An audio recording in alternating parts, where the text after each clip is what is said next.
Kufuatia sakata la Simba Sports Club kuzuiwa kuingia uwanjani kwa ajili ya maandalizi ya mchezo, kwa maana maandalizi ya mwisho katika mchezo wa derby dhidi ya Young Africans hapo kesho tarehe 8, imezuka mambo mengi na gumzo sana mtandaoni, na viongozi wa Simba wakisema kwamba, wakitoa kauli mbalimbali ambazo zimezua mjadala miongoni mwa mashabiki wa mpira hapa nchini. Kiwepo mjumbe wa bodi ya Simba Sports Club ambaye pia ni makamu wa rais wa shirikisho la mpira wa Tanzania TFF, makamu wa zamani wa rais, lakini pia alikuwa ni afisa mtendaji mkuu wa klabu ya Simba Sports Club, bila kusahau ambaye kwa sasa pia ni mshauri wa rais wa heshima Mohamed Dewji, ambaye si mwingine bali ni Crescentius Magoli. Amesema ya kuwa hatutoshiriki mchezo wa kesho peke yake, mpaka sio mechi ya kesho tu hatuchezi ligi, kwa maana mpaka hawa wapuuzi walioshiriki kwenye huu upuuzi waadhibiwe. Mashabiki nao wakarudi chini kwa maana ya comment ama appreciation, pia wakasema kwamba kabisa chief wote tunakubali. Akaja kuzungumza kwamba safi sana kiongozi, hatuwezi kuendeshwa kihuni.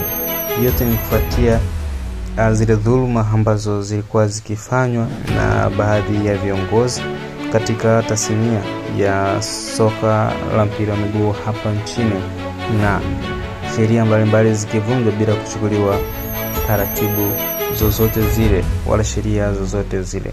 Huyu mwingine anaitwa Siva Godlove anasema hii imeenda.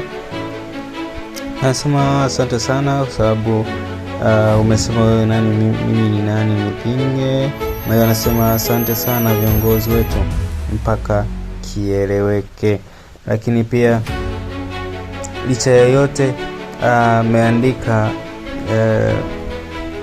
Dr. Mohamed Hamis, yeye akasema safi sana viongozi na asante sana viongozi wetu, kwa maana tulikuwa tunasubiria maamuzi haya.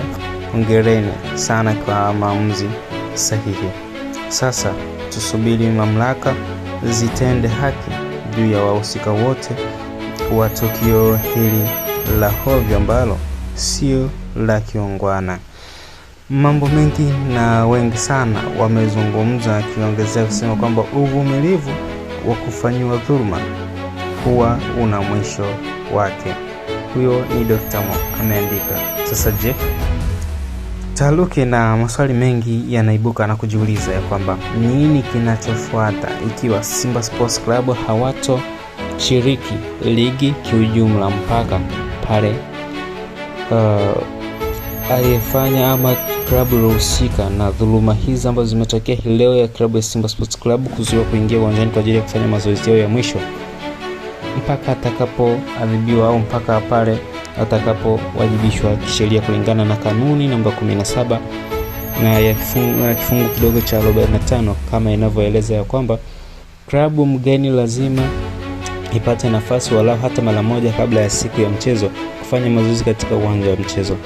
Mimi ni Star Dunia na hii ndio Star in Africa Network. Endelea kufuatilia The Star in Africa Network kwa taarifa za uhakika. Asante, naendelea kutufuatilia.